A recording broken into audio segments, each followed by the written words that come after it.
Today's update takes us to the Eastern Democratic Republic of Congo, where more than 40 people lost their lives in an overnight attack in Ituri province. Authorities attribute the violence to an armed group linked to the Islamic State. Let's take a closer look at the latest developments. For communities in northeastern Congo, persistent insecurity threatens daily life and obstructs humanitarian efforts. Local officials say recent attacks have shattered a period of relative calm and drawn national attention to ongoing violence in the region. But how did we get here? Ituri and North Kivu provinces have repeatedly suffered attacks by the Allied Democratic Forces, known locally as ADF, an armed group originally from neighboring Uganda. In recent years, the ADF has aligned itself with international jihadist networks, and the group has been implicated in deadly raids against civilians, particularly in remote communities. Despite military operations by the Congolese army and support from regional and international peacekeepers, violence against civilians remains frequent. The ADF has been accused by Congolese authorities and the United Nations of targeting villages, churches, and humanitarian workers. Now, those threats have escalated again.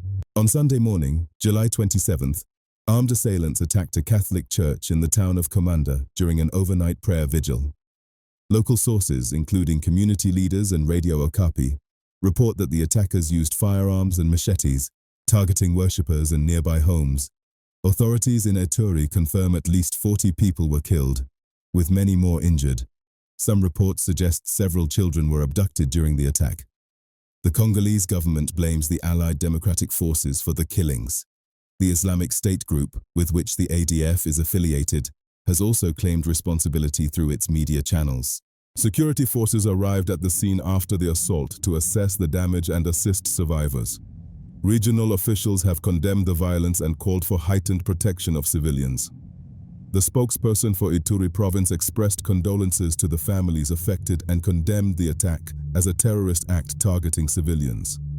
Religious and civil society leaders appealed for calm, urging authorities to reinforce local security. The United Nations mission in Congo, MONUSCO, said it strongly condemns the violence and reaffirmed its support for civilian protection in Ituri and neighboring regions. Humanitarian organizations, including the Red Cross, are assisting survivors and displaced families. But this attack has implications beyond the immediate area. The assault underscores how Islamic State-affiliated groups, including the ADF, are expanding across Central and East Africa.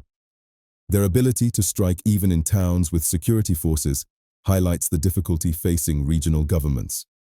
In eastern DRC, multiple armed groups operate at once, creating a complex security landscape and raising concerns for stability throughout the Great Lakes region. So what happens next?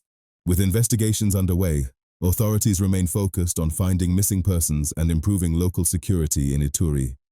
The incident adds new urgency for DRC security forces, already stretched by ongoing conflicts across the east. As communities recover and security operations intensify, the challenge will be protecting civilians while restoring a sense of safety in affected areas. We'll continue following developments. This is the Africa Briefing Room.